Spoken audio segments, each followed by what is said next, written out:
అల్లుడితో లేచిపోయిన అత్త వచ్చేసింది. అసలు ట్విస్ట్ తెలిస్తే అవాక్కవ్వాల్సిందే.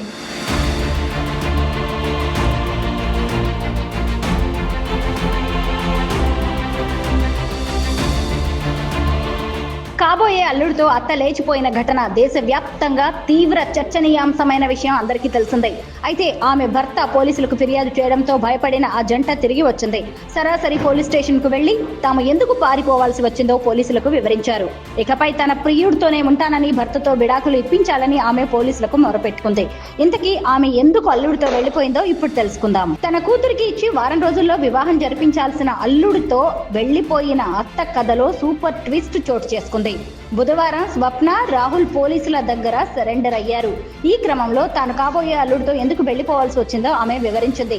ఇకపై తాను రాహుల్తో జీవిస్తానని, అతన్నే పెళ్లి చేసుకుంటానని తెలిపింది. అలాగే తాను ఇంట్లో నుంచి వెళ్లేటప్పుడు డబ్బు, బంగారం ఎత్తుకెళ్లినట్టు తన భర్త చేసిన ఆరోపణలు నిజం కాదని తెలిపింది. ఉత్తరప్రదేశ్ రాష్ట్రంలోని అలీగఢ్ లో జరిగిన ఈ ఘటన సోషల్ మీడియాలో తెగ వైరల్ అయింది.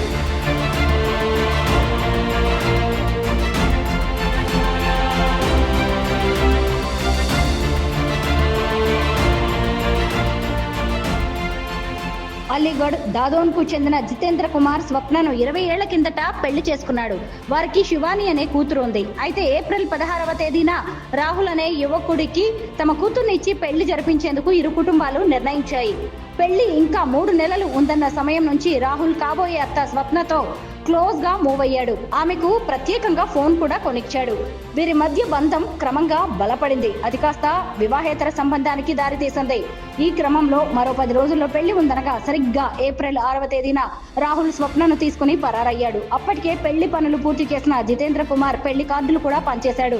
తీరా అనూహ్య ఘటన జరగడంతో పోలీసులను ఆశ్రయించాడు. తల్లి కాబోయే భర్త నిర్వాకానికి శివాని మంచాన పడింది. అయితే ఈ ఘటన దేశవ్యాప్తంగా సంచలనం కావడంతో పోలీసులు ప్రత్యేక దృష్టి పెట్టి వారి కోసం గాలింపు చేపట్టారు. ఈ క్రమంలో పోలీసులకు దొరికితే ఇబ్బంది తప్పదని ముందస్తుగానే తమకు తాము పోలీస్ స్టేషన్ కు వచ్చి సరెండర్ అయ్యారు. కానీ స్వప్న మాత్రం తను భర్తతో ఉండనని, రాహుల్తోనే ఉంటానని తెగేసి చెప్పింది. తన భర్త జితేంద్ర కుమార్ పెద్ద తాగుబోతు అని, తరచూ తాగొచ్చి తనను కొట్టేవాడని, తన కూతురు కూడా తరచూ తనతో గొడవలు పెట్టుకునేదని, అందుకే తాను ఈ నిర్ణయం తీసుకున్నానని ఆమె తెలిపింది. తాను ఇంటి నుంచి వెళ్లేటప్పుడు డబ్బు, నగలు తీసుకు వెళ్లలేదని, తన దగ్గర కేవలం ఓ మొబైల్ ఫోన్, 200 రూపాయలు మాత్రమే ఉన్నట్టు తెలిపింది. మరోవైపు తనను స్వప్న బెదిరించడంతోనే ఆమెతో పారిపోవడానికి ఒప్పుకున్నట్టు రాహుల్ కుమార్ చెప్పాడు.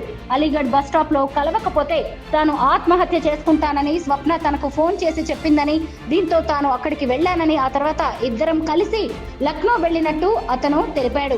పోలీసులు తమ కోసం గాలిస్తున్నారని తెలియడంతో తామే వచ్చి లొంగిపోయినట్టు చెప్పాడు. అయితే ఇప్పుడు స్వప్నాన్ని పెళ్లి చేసుకుంటావా అని పోలీసులు అడిగితే అందుకు తాను సిద్ధంగానే ఉన్నట్టు వివరించాడు. ఏది ఏమైనా ఈ వివాహేతర సంబంధం వ్యవహారం సోషల్ మీడియాలో హల్చల్ చేస్తోంది. నెటిజన్స్ తమ ఇష్టారీతిగా కామెంట్ల వర్షం కురిపిస్తున్నారు.